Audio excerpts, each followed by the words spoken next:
Hello everybody, welcome back to the channel, and I'm here to talk to you about a Leeds United based sponsor on the channel, teamwallart.com. The link is in the description. Worldwide shipping, and it's unbelievable, guys. As I've told you before, this is the sort of stuff that you can get from these guys. My favourites on the end here, accused of everything, guilty of nothing since 1919. You can get this one for $5.99 if you buy another one for $7.99, and I did that. I've got the one of Marcelo Bielsa here, a beautiful image, really good quality as well, by the way, and of course the title winning boys. Some really good stuff on there, guys. As I said, the link is in the description. I went to these guys. I love this sort of stuff, and they are Leeds United fans. Go check it out. Enjoy the video. One Leeds is now sponsored by OneFootball. OneFootball is a really classy app. You can get all of your Leeds United updates on this app. You can get all the transfer news, injury news, match day news, and it really is top quality. The most downloaded app regarding football on the site. So make sure you go check it out. The link is in the description, and I hope you enjoy the video, guys.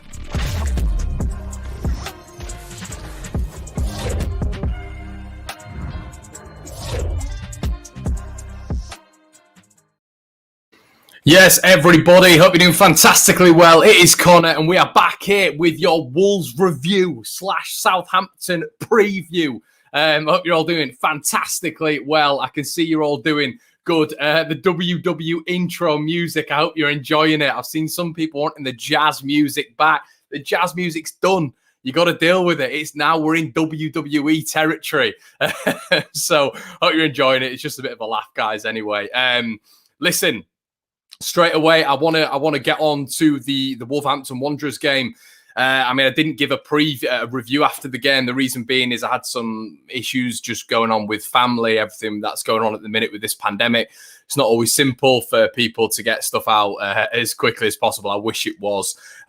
Just to let you guys know as well, Brownie will be joining me in just a little bit of time, but I just wanted to get, on with you guys and let you know everything that's going on as well. Make sure you check out Team Wallart, guys. They're putting out some ridiculous stuff at this moment in time. One Leeds gets you 10% off. Link is in the description below. Okay, so Wolverhampton Wanderers. A good game. I thought Leeds were decent. I thought we were really good. I thought we were really unlucky, and we came away from that game with the tails between our legs. I don't think we deserved it at all. I was furious after the game. I was furious by some Wolverhampton Wanderers antics on the pitch. I was furious that Liam Cooper hasn't got a head on his shoulders to put the ball in the back of the net. I was furious at many things, as I'm sure you guys can imagine.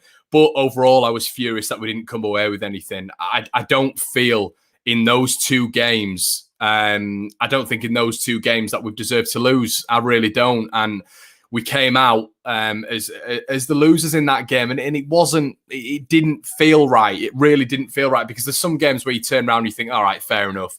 But that game just wasn't the case. Leeds were the better team, in my personal opinion. They schooled us in certain areas, but, the play acting on the 70th minute, taking it to the corner in the 75th minute, Connor Cody heading the ball, then going down, then getting back up, holding his face, staggering off, pretending to go off. Then they make a sub. Then they don't want that sub. So then they bring on another sub. And I'm thinking, this is unbelievable. It's unbelievable. It's the Premier League, and it is Portugal FC Wolves. So you know when you're going to be playing them, there's going to be a lot of this gamesmanship antics. And I feel there was a lot of that in that game. It slowed it down, and it played into Wolves' hands. Obviously, we had the goal, which, Jesus Christ, come on.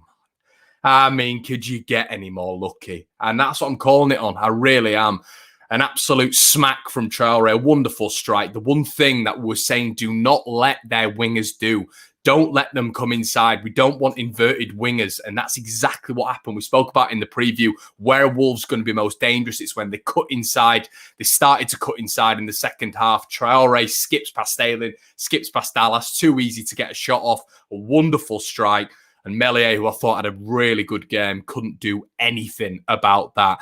Leeds, Bamford with an unbelievable finish, which on any other day of the week, you're getting So I don't even know what VAR is anymore. I don't even know what offside is anymore. So I see them drawing the lines. I'm seeing Bamford's kneecap. I'm seeing Saiz's arm. I'm thinking, well, the level, it's going to be, he's going to give this here. This is a goal, straight away offside. You're thinking, I mean, what is this? What's going on? What's an offside anymore? For me, that's a goal. That is a goal. Benefit of the doubt given to the striker, and it's a wonderful rasping finish from Patrick of Bamfordshire. It's an absolutely brilliant finish.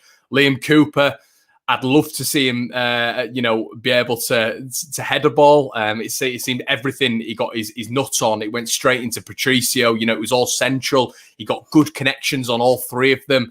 And it just felt unfair, guys. It felt really unfair. 2 games against Wolves, XG of 3.8. Wolves' XG, I think, was below 1. And we've come away not scoring against them. And Wolves have scored 2 goals against us. And it is the quality. They have that quality, Wolverhampton Wanderers, to be able to punish you. We're really unlucky with the goal, but still. Hannah Lucy, thank you so much for your continued support. It really means a lot. It really does.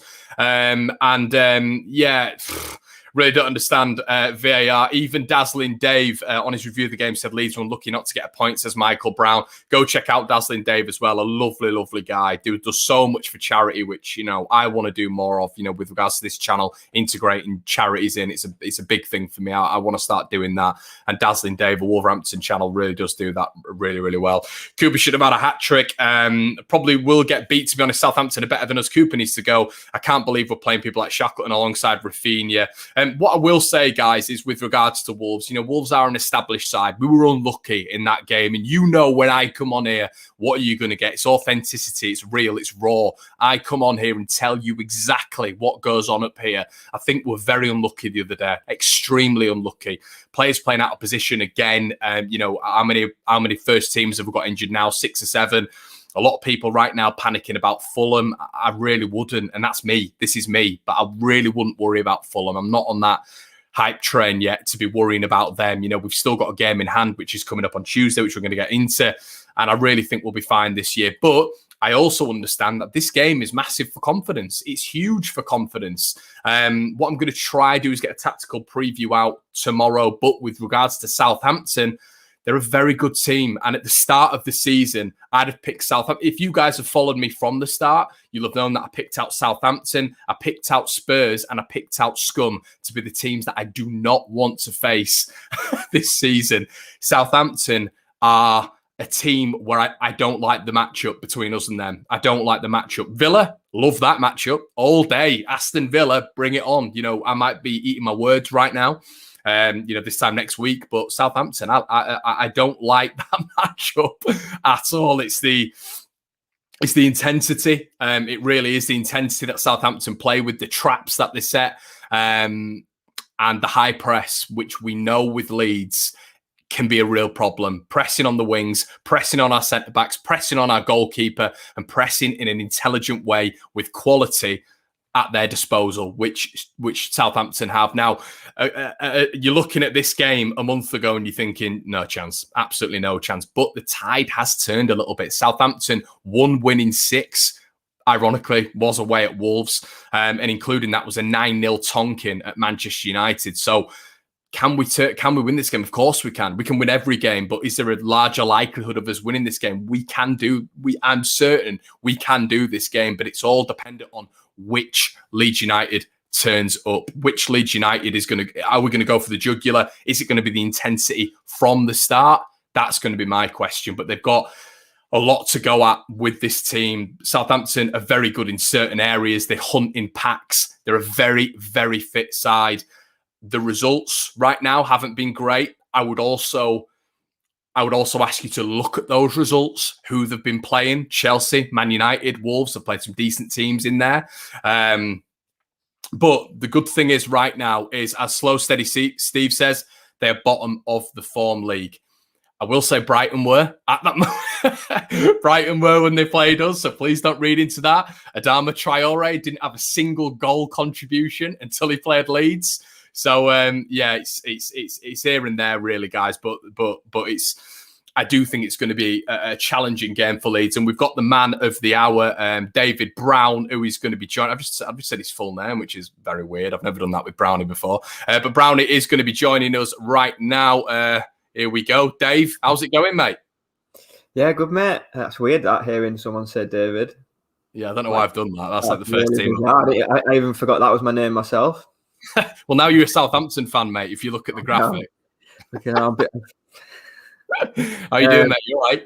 Yeah, good. Looking forward to it, just to get Friday night out of the way. And it was disappointing, wasn't it? It felt like we should have got something from the game. So disappointing, but that's how far we've come, isn't it? We're now disappointed at narrowly getting beat at Wolves. So yeah, people asking if you've calmed down. So I don't know if you were doing stuff on Twitter that night, mate. You might have been. I've lost my head with Twitter, to be honest. Yeah, the less said about that, the better, mate. But yeah, Twitter is it's a fractious place sometimes, isn't it? I mean, I draw the line at abuse and stuff. I'd never abuse people, but it's like you can't even form a question anymore. You can't form an opinion if people don't agree with you. I mean, with football, for me, there's no right or wrong. If everybody thought the same thing, it'd be a very boring game. It'd be very boring if everybody thought the same thing. If everybody had this, even football managers in the Premier League don't have the same ideas. They all play different styles. So it's a game of opinions for me. And if you can't, I think you can take criticism as long as it's constructive and it's not abusing people. I think I draw the line at that. But for me, I think the least we say about Twitter, the better, because. I mean, you know yourself, Connor. Last year, I was backing Bamford to the hills, so I won't throw players under the bus or anything. But certain players, you get abuse back when you've asked a question, but I never seem to get an answer to the question, and you know what the question is, but I never seem to get an answer to it. But you're never going to get that. It's always going to be two sides on Twitter, mate. It is difficult at times, but it's staying out the war. Overall, Brownie, just on just a really quick summary of the Wolves game for you. I know you were mentioning Tyler Roberts. I know you've mentioned a couple of things on Twitter as well. Overall, mate, can we get a quick sort of summary of what you made of the game and what Leeds can take from that going forward? I felt we were really hard done by to not get anything out of the game. I mean, we had some great chances. They all came. My argument was they all came from set pieces, which they did, and and Costa's chance was a long ball upfield. We didn't really create anything. We didn't cut them open. We were a bit. I thought Harrison was quiet at the top end of the pitch. We were very. There was just no bite. There was nothing to it. Which again, Tyler Roberts was a link player. It comes down to that link man, and we didn't create anything. So that's why I asked, what does he do? That was it. That was all I asked. And yeah, we did create chances, but they were all set pieces. But talking of set pieces, Rafinha's free kick delivery, by the way, is something else, isn't it? He's a joke. I think Brownie. I think there's a lot of people who, you know, when you're generally looking at the build-up play with Leeds, which is, you know, set pieces, corners, everyone's thinking now we've got Strike in there, unbelievable, and all this sort of stuff. But we had Calvin on the deliveries. We've had in the past, we've had obviously Barry Douglas on the deliveries as well. But now we've got a fully fledged sort of David Beckham-esque, and I hate saying this on this channel, but he's that guy who more with that so whip and that pace. His delivery from the free kick, it's the whip and the pace he gets on them. I mean, the unbelievable deliveries. And on another day, Cooper could have had a hat trick, and then we're not talking about nitty-gritty things. We're talking about a game we've run away with. And I mean, I know I've mentioned Melier, but I thought it was really, really good. Yeah, I thought it was really. Brownie, I think as well, like with regards to a lot of his goalkeeping, I saw someone break it down as well, analytics-wise, which I was going to sort of bring on. But it was how he was narrowing the angles as well. It was when, you know, for example, when Semedo went through, it was about him not coming out and making more aware of where he was. And exactly, the other thing I noticed on him, he did kick it longer against Wolves. He didn't dilly-dally with it. It did. If it needed to go, it went, which was brilliant to see. He was still playing, but it was almost as if the penny had dropped and he'd learned a few of his mistakes from the Arsenal game, which I was like, he was coming and catching, he was punching well. I thought Melly had a really good game, and it was just so unfortunate that goal bounced back off the. There's nothing he can do about that. It's just a freak thing that it's just Leeds United all over for me. Brownie, can I interrupt? Can I interrupt you there though? I was just saying on the stream there. I'm sure you caught it, and it was what everybody was saying as well. And we'll leave it on here because I do want to talk about Southampton. Yeah. But what did we said it numerous times, didn't we, about the inversion of the wingers, and suddenly you saw that happen. They were switching sides. You're getting Traore, you're getting Neto really coming inside in that second half, and it did cause us a fair few problems. It causes more problems than cutting in. I felt we dealt with it well when they went down the outside. They were clipping it in. I thought we dealt with them all day long when they were going down. It was when they started coming inside and getting the shots away, and it felt like we were allowing them to have the shots from quite far out because we felt comfortable. We had quite 6 or 7 shots from good 25, 30 yards out, which were causing us no danger. It felt like we were letting them play in front of us.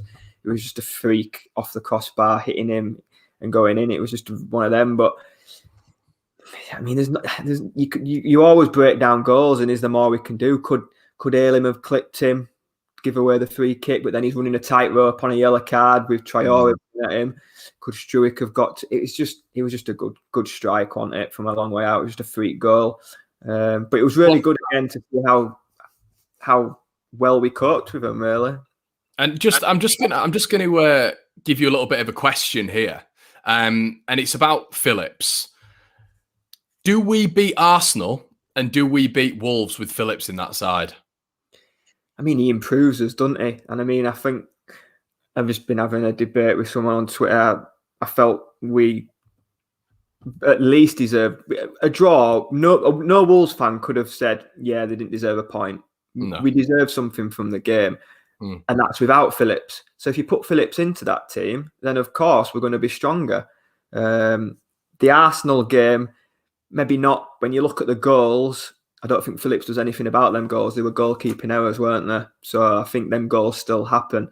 But as for the Wolves game, it was a freak goal. We were well in the game.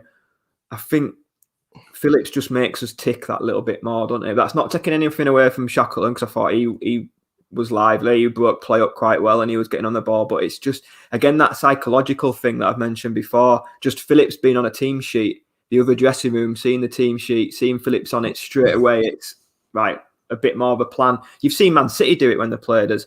They put De Bruyne, and it was a long time ago, I can't remember, but they had players pressing Phillips all the time, on just solely sitting on Phillips. So I think the Wolves game for sure would have got more out of it with Phillips in the team. Nigel D, and we'll move on here for the Southampton game. Same team, a bit more intensity, better look, more clinical finishing, better ref decisions. The referee, man, Jesus. And defend as well as at Wolves. I see 3 points. Need to stop the losing streak. And Bielsa does it in 2s. He doesn't do it in 3s. He's never lost 3 on the bounce at Leeds. And I think tactically, Brownie, this lot, and I've mentioned it on the stream, I don't like them at all. 4-4-2, very fluid. They press, they intelligently press as well. They set traps, and it's going to be really interesting. It's a worry for me for set pieces. He's an absolute unit, set piece wise. And you've got Ward. We can't give away silly free kicks. Ward-Prowse, 6 assists. You've mentioned Beckham. He is a free kick specialist, isn't he? Ward-Prowse. We can't be giving anything away around the edge. But I think, again, it echoes how far we've come. We're going into Southampton, and yeah, why not? Why can't we get something from it? I think is it big, Brown? Is it big for just on on that thought process? What you just said, is it key? Because I think it's an ignorant way of looking at it, but I think we're okay now, and I think we'll be fine. We've got some good games coming up. Is it now? Are we looking at this fixture and are we just thinking it's for confidence we need this win because we don't sort of want it getting into 3, potentially 4 games, do we? Even though we're going to stay up, even though we know we're going to stay in position, I think it's that mindset, it's the confidence, isn't it? That factor that can be affected by consecutive losses. Yeah. I mean, again, it's the Leeds United thing, isn't it? Everything that Leeds United do is highlighted. You mean like Southampton could lose 3 or 4, Palace could lose 3 or 4. Other teams around there could lose 3 or 4. Wolves could go on a 3 game, and nothing's ever said. Leeds United lose 3 or 4 on the spin. boom, it's a big deal. So I think everything's highlighted when it's Leeds. I don't think we're in any danger of going down. I think, like I said last week, I think we're safe now, even if if we could pack up now, I still think we stay up. But yeah, it's that psychological thing of being able to compete in the Premier League, knowing that we can play a Southampton and be well. It's like the Wolves game. They're established Premier League team now. They're not in danger of ever going down in the next few years. And we went to Molineux, competed, and we were all frustrated, I think, that night that we got nothing from the game, which again echoes how far we've come. So to stop the rot, so to speak, would be great. Yeah. What are your thoughts on this as well? And I think, listen, it's circulating through, and I think if you can, Brownie, give some sort of justification in terms of why you think that Leeds are. I mean, is it a little bit ignorant playing devil's advocate, just saying we're absolutely fine now? What do you think? No, because I mean, you look at the goal difference of the teams in the bottom three; they're on like minus 20 odd for a start. And that's a point. That acts as a point, doesn't it? That's another point. We will go and win games. We went to Leicester and won. We will pick up wins. The bottom three won't. Fulham are the only team that's starting to make a bit of a surge. Which, if I was a Newcastle fan and with no Callum Wilson, I mean, I don't know the score at the minute. They're playing, aren't they? But 0-0. If I was a Newcastle fan, I'd be a bit worried, to be honest. I think it's from. I mean, even if I was a Burnley fan, I'd feel I was safe. They always seem to pick up a win. I think it's 3 from the bottom 4 as it stands, to be honest. That's why I think we're fine. But it is a Leeds United thing. We don't do everything the easy way. Would it surprise me if we went and lost the next 3 and then we all are panicking? No, that wouldn't surprise me. But it's just the Leeds United way, innit? We don't make anything easy. So I can understand the pessimistic side of it. But I think we've been more than... I mean, it was like a week or 10 days ago, we were talking about being 3 or 4 points off Europe. So, end of the day, we're closer to Liverpool than we are Fulham. So that's why I think we're fine. So, with regards to Southampton, then, this is going to be a really interesting game with regards to our man-for-man system, because they are very happy to keep the ball.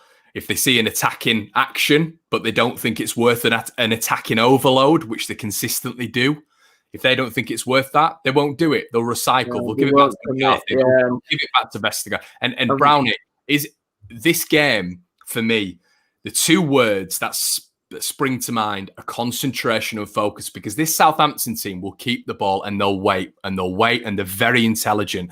Is it somewhere... How do Leeds go into this game? Because it's very easy just turning around and saying, oh, well, Leeds go into it like we always go into it. But I think there has to be a bit more of a methodical way of looking at this game. I think it's... I mean, I heard you say it depends what...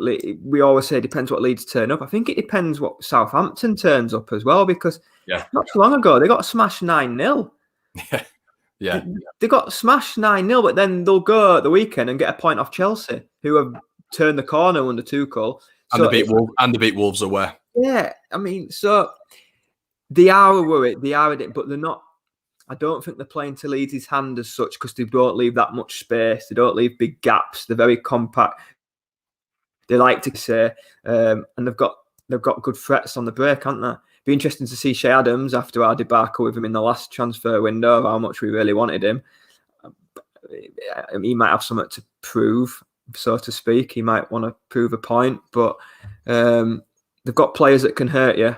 And from set pieces wise, Vestergaard, Ward-Prowse delivery, it's by no means a gimme. I know it said the bottom of the form table, but like I say, we don't do things the easy way, do we? I think you smiled as well in there when you were just behind there, and I was bringing you in when I said, it was Brighton were bottom of the form table. Adama Traore had no goal contribution, so it's very. As a Leeds fan, we all know. Like the year we didn't go up in the Championship, no team had been top at Christmas by how many points we were and didn't go up. Yeah, we found a way to do it. If there's a way of breaking a record, we'll find it. If with regards to their sort of trigger press, so them just. What I've noticed about Southampton is they're very good at targeting your weak areas, and they'll hound you down in those weak areas. I mean, do you think that could be something that, with the likes of, as Mike has said, I mean, as a former striker yourself, Brownie, Danny Ings, obviously Stuart Armstrong, a brilliant midfielder, very good in the. I think a lot of the Southampton players would fit perfectly into Bielsa's system with I think the concentration word you said is massive, because Danny Ings is a striker where he might not do anything for 35 minutes. You might not even know he's on the pitch, but then he'll get a shot and it'll go in. He's that type of striker. He's very under the radar. He will go to the Euros with England. He's just lethal when he gets a chance. I mean, it didn't work out at Liverpool. Injuries curtailed that, but it was a great move for him to go there. And will he be at Southampton next season? Who knows? But concentration is key. Yeah, it's another good test for Cooper. I think Cooper will play again. It's another big test. He's had Wilson. I thought he handled him well. He's had Calvert-Lewin. I thought he's handled him well recently. So Ings is another one. It's another big battle for him. Yeah, because it's weird, because I do look at this Southampton team and I think, we are the fittest team in the league. We still run more than any other team in the league, but I don't think that's going to be a factor in this game. I don't know what you think about that. Yeah, mate, I don't think it'll have the basketball feel to it. I think they'll be very methodical and they'll want to get away from that basketball, you attack, we attack feel to the game. I think they'll be very mindful of that. But then again, they have got players on the break that can hurt. I mean, Walcott, he's seemed to find I don't know if he'll play, but it's again, when you look at the benches as well, look at their bench compared to our bench, they'll still have players to come on, and that's just that established Premier League element to it. But as for the type of game, I think you're right. I don't think it'll be you attack, we attack. I think it'll be a very more pragmatic approach, which could maybe suit us. It might calm us down a little bit. Is that sort of something where you can, with that whole pragmatic approach and Leeds adapting within the game? Do you think it's going to be one of those things? Because if I'm being honest with you, mate, I think it's a hunch that I have. I think Phillips is probably going to be out for the next 2 or 3 games. It's just a hunch I have. On Phillips, obviously, with what he's going through, it goes beyond football for me. That, I mean, I've gone through the same thing. I lost my gran 10 years ago, and it still affects you. Do you know what I mean? He's playing at the elite level of his football, and it is a massive big deal. You can see how close he was to his nan. It looked like that motherly figure. So we just need to give him all the time he needs. If he is out for 2 or 3 games, he takes it, because, like I say, it goes beyond football for me. It's life and death, isn't it? I know we say football's more than a game, but when you look at the grand scheme of things, if he does need 2 or 3 weeks, he's just got. He's earned the right to have them 2 or 3 weeks for me. Obviously, he's a massive loss to us, but end of the day, I mean, Phillips is not going to say hothead, but he has been known to lose his, like the QPR game last year, red card for no reason. We want him in the right mindset, and something like that, your mind's going to be all over the place. So if he needs 2 or 3 games, let him have it, especially with the little wiggle on his thigh and that. No, you bang on, mate. I think everybody is in agreement of that. I've also lost my grandma, and it's horrific. Your grandmas are your second mum, so it is. Yeah. And she was a massive. It seemed from the documentary that she was a pivotal part in him staying at Leeds when he. Yeah, which speaks volumes. So, like I say, he's just got to take all the time he needs. Definitely, yeah. So yeah, but I was just saying that I think with him being out, I think it's going to be really interesting to see if we actually go more pragmatic and, like we did against Wolves, surpass that central midfield and play it to Bamford. I think that the difficulty there, Brownie, is he's going to be directly up in the air up against Vestergaard and Bednarek. Yeah, which might suit Roberts. We can't go more direct, so it might bring Roberts more into it. I think we need a little bit more out of Harrison. He seems to go very hot and cold. I think, like, he's had games where he's been unplayable. You look at the Villa game, he was unplayable, whereas the other night, but I think it was right across the top, not just Roberts, not just Harrison, not just Bamford. We just didn't have that killer, like, I don't know what it was. We just didn't seem, there was never a point where it felt like we were going to bam, cut them open. So that pragmatic approach for the Southampton game, it might settle us down, it might calm us down, it might suit us a little bit more. I think it's. I do think. It's personally, I look at Villa and I think I'm really confident about Villa. As Anthony says, Gineppo is a beast in midfield. Ward-Prowse with his big deliveries, big Vestergaard danger in the box. And I think it is, we are Leeds and we're a big team and all this sort of stuff. But we have to be under the realisation this isn't being negative. This is just where we are. We're staying in the division, which is the utmost priority, which is the brilliant priority. The fact that we're staying in it, that was the numero uno. But against, I think that's the biggest problem. Sorry, I think that's the biggest problem. It sounds weird me saying it's a problem. But we're sat in February, and yes, we do know we're staying in the division. And I think it's me included. I'll hold my hands up. We're wanting to run before we can walk in the Premier League because of how well we've done. We're sort of like we're used to it, aren't we? Before the first game of the season, I would have ripped your hand off at 17th. But now we're 11th. I want 8th. Do you know what I mean? It's just that wanting the next step, and I'm guilty of it. I think you always want more, don't you? You're never happy with what you want. You always want to push on to the next bit. So you've got to take a step back sometimes and look at the bigger picture and think we're doing bloody well. Yeah, that's why after the game sometimes it's such a you get such a brilliant mindset when people can just give such rationale on it because it's so easy to be reactive, isn't it? But that's why I'll never do watch-alongs or stuff like that because that'd be a nightmare. Honestly, like even when I'm playing football, when you step over the white line, I'm a different person. It's scary. So, I mean, I think I'm gonna just turn my phone off in games and. It's either white line or Twitter with you, isn't it? So, Brownie, with regards to, obviously, we were just talking about, as someone said, Minamino as well, obviously signed by Jurgen Klopp and sent out on loan. Good point. He started well for them as well, hasn't he? It's a good point, that, yeah. I was just going to ask you, mate, obviously, going on from the Calvin point, do you see any sort of implementation of Llorente in this match? I mean, I personally don't, but I don't know what your thoughts are on that. No, I thought it was telling how much more comfortable we were with Strike back in centre half. He was just like a Rolls Royce, wasn't he? He was just so comfortable and effortless. And this is where I lose the argument when people say to me, I'm going to use the Roberts word, he's young. Strike, he's young. Do you know what I mean? It's like chalk. I know everybody develops at different ages, but you can tell when you've got he just looks like he's going to be at Leeds centre half for years to come. Yeah. Just right. And with Llorente, I don't know how it sounds weird. He's a Spanish international. I don't know how he's going to get into the team. Who's he going to dislodge to get out of it? I think he's going to have to wait for someone to get injured, personally. What about the defensive midfield role? Can he play in there? Well, apparently.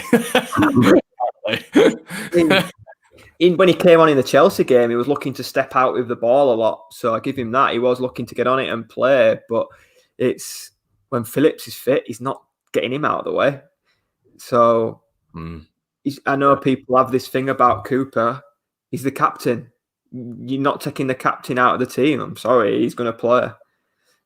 I thought, the thing is with Cooper, I've given his stick before, but I think from where he's come from this season, he's been excellent, and he's just He had the nickname League One Liam, and he's honestly in the Premier League this season, he's put a lot of good centre forwards in his back pocket. 100%. Dominic Calvert-Lewin, Callum Wilson. Callum Wilson, he annihilated Callum Wilson in that game at Ellen Road, the 5-2 game. I don't think he lost a header, not one. No, he was brilliant. And I think, when players were running at him, he was stepping out and taking the ball. And I don't know, maybe the competition. He knows Llorente is coming back. Has that been in the back of his mind? It's that thing we mentioned about the goalkeeping situation with competition. It's massive for footballers, it's competition. We touched on it with Click. If there's nobody pushing you for your place, it's very hard to get out of that complacent mindset. You know you're going to play type of thing. Yeah. Will said we might play a back three because they play two strikers, Ings and Adams, and it is key to note that they do play a 4-4-2, Brownie, which is very unusual in the Prem, isn't it? Yeah, it isn't. And like you said, you mentioned Minamino as well. He'll roam around, and he's been getting through some central areas. Is the goal against Chelsea? He scored one against Newcastle as well. So they'll have that rotation. But yeah, you're right. we might have a back three to put up against their two centre halves. Bielsa was like that extra man against their attackers. I can't see him changing the team though. But then again, I didn't see Roberts coming in for Alioski. I saw Roberts coming in. I didn't see Alioski going out. You just don't know. Who are we to question the great man?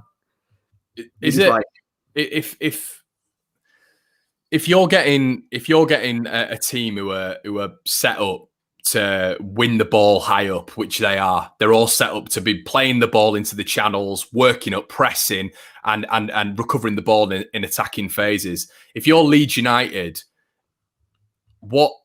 how do you defend against it? Is it just about quality? Because I really struggle with understanding, Brownie, how we can defend against that. Is it just about concentration? Is that, I mean, obviously that's a big factor. And confidence. I mean, we went to Molineux and had more possession than we've gone to Leicester and had more possession. We've gone the Man United game in the second half. We had more possession. We've gone to some top teams and had more possession than them. Arsenal, I think we were similar second half. It's just having that confidence, and Bielsa's philosophy is plan A doesn't work, do plan A better. And I think that's the Leeds mindset. They'll have a different style, but we won't divert and change away from what we're doing. So it's just having the confidence to believe in still doing the same things. Yeah. By the way, just a little bit of an update. Newcastle have just equalised against Man United. Screamer from Maximan, apparently. Really? Now he is a player. Imagine him on the other wing to Rafinha. Woo. Well, he's unbelievable, isn't he? I mean, where do you see? Go on. I thought, just touching on Maximum, because I thought he gave Ayling a bit of a torrid time, whereas I thought Ayling had the better of a try. I thought Ayling managed. I know he cut inside of Ayling, and that was where the goal came from. But I thought he dealt with him as well. He didn't cause us as much threat as I thought he was going to in that Wolves game, which again is confident to keep on doing the same thing. With regards to the pace, and you touched on it there, you've touched on Adama Traore. Now, we know with Southampton, with the likes of Redmond, Walcott, Danny Ings, Shea Adams, maybe not as quick, but he is in a 5-yard space. He's quick over a short distance. Do Leeds just have to drop off a little bit to be able to deal with that? Yeah, but I can't. I don't think we will. We haven't done that.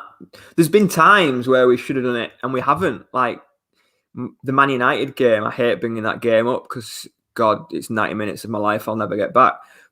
But they started Dan James for that purpose. Dan James started in that game because of his pace. We didn't sit off him. Looking at the scoreline, we probably should have done. So it's have we learned from that? But we never seem to do that. The Newcastle, when Maximan came on, we didn't sit off him. Traore, I don't feel like we sat off him. We were very high. So it's one of them where you look at it and think, yeah, we probably should, but we won't. Nope, we won't. Yeah, we've got to have a tactical chat, but it is always more about the opposition because we just know what we're going to get with Leeds, don't we? There's no point. it is just that thing, though, isn't it? He's always said, plan A doesn't work, do plan A better. Like there was loads of times last year we were screaming for, put two up top, play Nketiah and Bamford together, change it, do something. Nope. We were 1-0 down at Charlton. Brownie, I want to get a quick. Initially, we'll answer this, but I want to get your point on something else before we finish up the stream.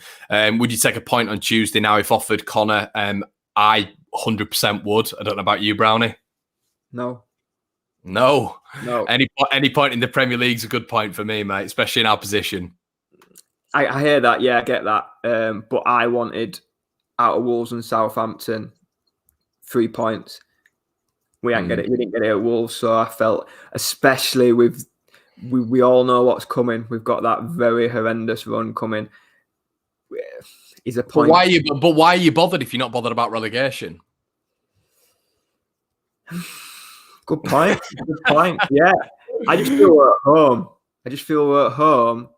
And I feel like we've dominated a lot of games this season. And I was more worried about the Wolves game than I am this game. And we should have got some at Wolves. So now it's just, you never know what's going to happen, dear. It's the beauty of football. But if we were saying, if it was the other way around and we were going to St Mary's, I'd snap your hand off at a point. but we're at home. I always want to win at home. Always want to win home games. Yeah, even that no crowd factor, you don't really consider it, do you, at this moment in time? That's the thing. But that's, I mean, I think that what Anthony said is perfect here. Anthony, who's joined us on the show before, the media backlash and Bielsa burnout rhetoric will incur if we lose and be very annoying. But I'd take a point for sure. I think it is that. Yeah, Anthony's right. That's what I was saying just then about Southampton could go on a game of 3 games without a win, and nobody would bat an eyelid. Nobody'd even know. Nobody'd even care. If Leeds go on a winless run of 3 games, the whole world knows about it. It's all over TalkSport. It's all over Sky Sports News. It's just blown up and highlighted.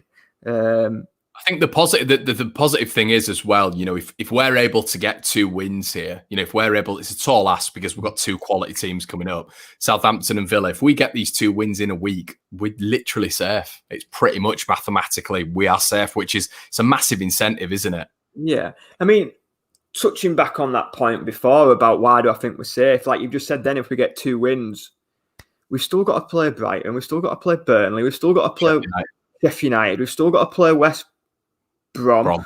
We've still got to play Burnley. We've still got to play all the teams at the bottom of the league. It seems to me that every week we're playing someone good. And I mean, I know it's the Premier League, so that's a daft comment, but it just does have that feel like we had Arsenal, we had Everton. We every week we always seem to have one of the top teams. When you look at the league table, we've got that bottom 6 all to play. We ain't losing 6. We're picking up 3 out of 6 of them. Yeah, Fulham as well. Someone's just said, I do think, I don't know what's going on with Fulham at the minute, but I mean, I'm watching them. And I didn't mention Fulham because that's in London. And that's why I didn't even think about them. But I told you last week, I put a dome around London and it doesn't exist. It's part of France. It's part of France now. It's London. It doesn't exist. Yeah. Yeah, I mean, it's a tough one. But obviously, with Phil Hayes come out this week and tweeted and essentially said that he apparently from the club, I think it was The Athletic, did the report that Bielsa is keen on sticking around. He sees a long-term project at Leeds and he's looking forward to the transfer window. I mean, it's brilliant news, and it sort of brought light on a weekend which was quite dark. Yeah, it was positive, wasn't it? And I think that's what we all needed. And it just shows how a strong position we are in, that we can already be building for next season. It already has that feel that we are building for next year. And I think I mentioned it before with Bielsa's, like, his reactions to goals and things. He just seems really invested in it. He just seems really pumped, and he always needs a challenge. And it almost is as if Europe is that next challenge. And it isn't going to happen this year. Obviously, the last few weeks have kind of put a damper on that. West Ham have got another win. Everton went to Anfield and won. They bridged that gap a little bit more, but we didn't expect Europe at the beginning of this season. Who didn't? I did. No, I'm joking. I didn't at all. I didn't at all. No, but yeah, I think it is. Apparently, another report says Sujal said Angus Kinnear wasn't so sure about Bielsa staying. I think, to be honest, Sujal, there's always that question with Bielsa because of his history. Yeah. I don't think it's you take. I think it might have been the same article you mentioned that his wife was over here. I didn't know that.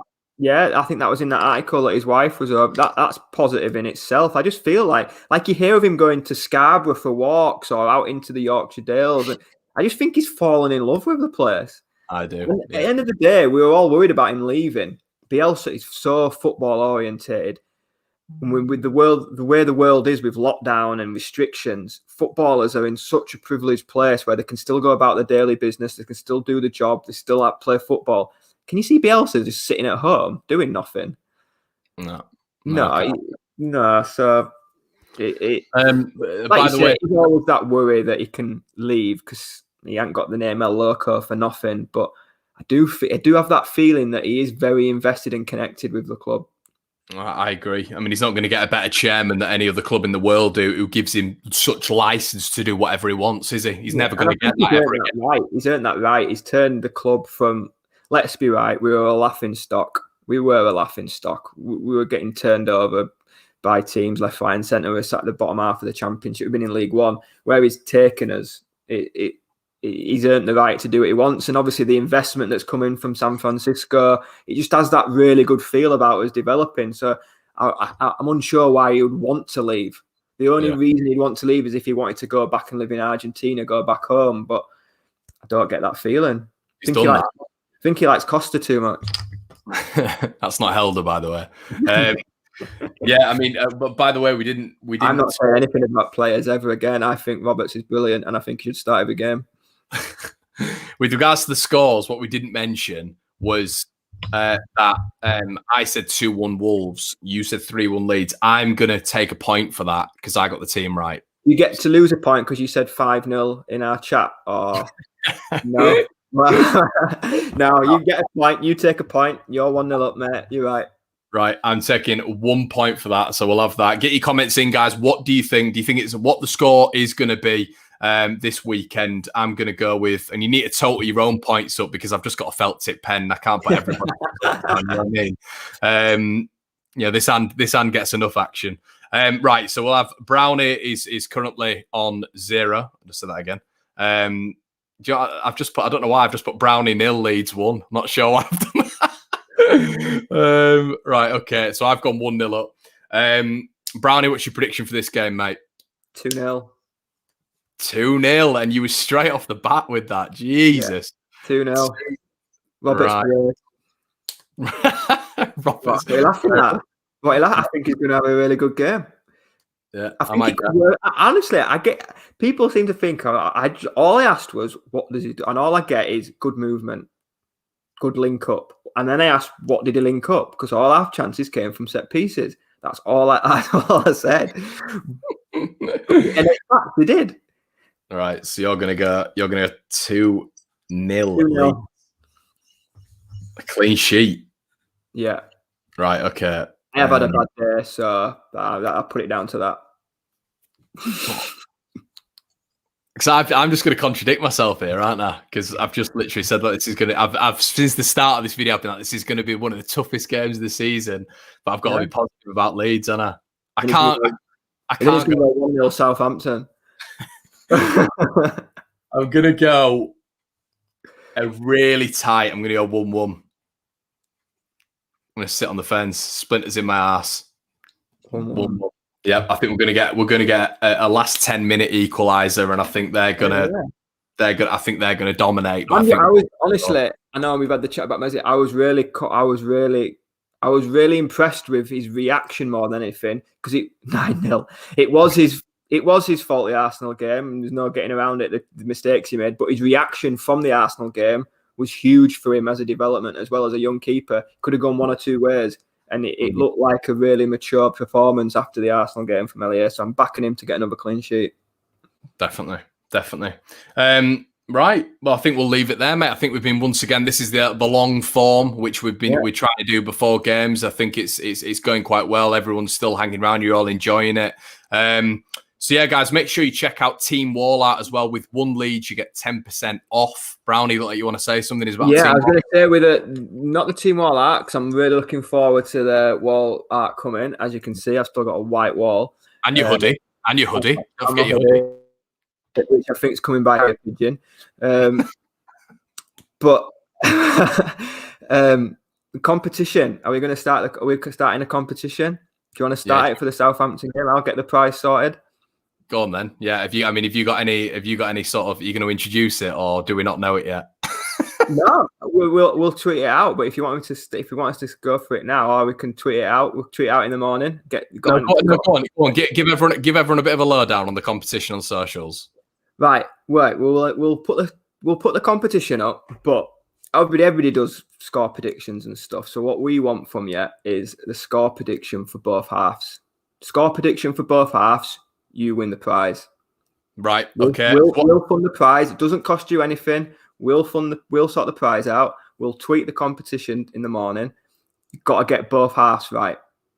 Yeah, and you've also got to be following. You've got to be following 1 Leeds FC on Twitter and Instagram. Okay, and you have to be subscribed to the channel to win. Okay, so they're the stipulations. They're the T's and C's. What I'll say is it's a great prize, and it costs you nothing. bit of fun with a prize at the end.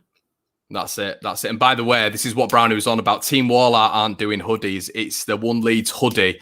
Brownie's getting it sent to him, and he's going to be wearing it every single video. I'm going to make sure he wears every single day. Let alone video, every single day. I love a hoodie. It's probably your biggest achievement since been at Leeds, really, isn't it? It's now you're at One Leeds, so it's better. So there you go. Much better. But yeah, mate, thanks for joining. And guys, we will see you in a bit. Cheers. Down.